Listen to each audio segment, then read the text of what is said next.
दिल्लीमध्ये जंतर मंतरवर जो काय विद्यार्थ्यांच्या हितासाठी संघर्ष करणारा जो वर्ग आहे, वांचूक सर असतील, अभिजित दिपके असतील, तर आता खरंच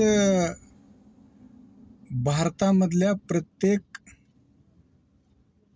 वडिलाची किंवा पालकाला ती वेळ आलेली आहे.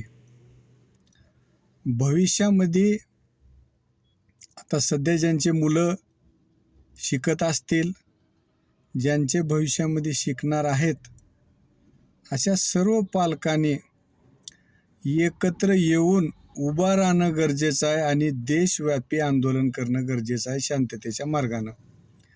तर आज भारत देशातल्या प्रत्येक नागरिकाने सतर्क होण्याची 100% गरज आहे.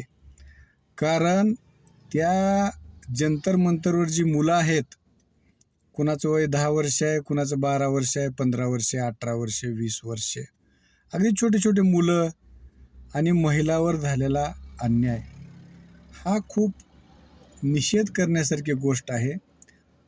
पण मला मुद्दामून हा व्हिडिओ बनवा वाटला आणि तुम्ही बनवला की भारतामधल्या प्रत्येक नागरिकानं आज रस्त्यावर येणं गरजेचं आहे.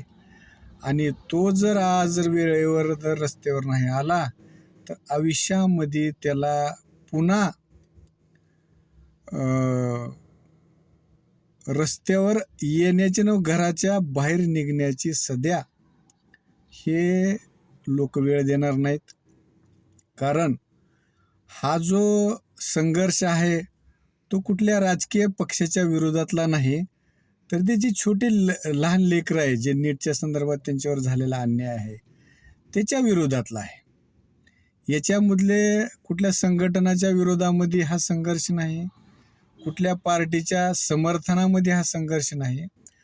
आणि एवढं असून देखील या सरकारला जाग येत नाही किंवा याचं महत्त्व कळत नाही.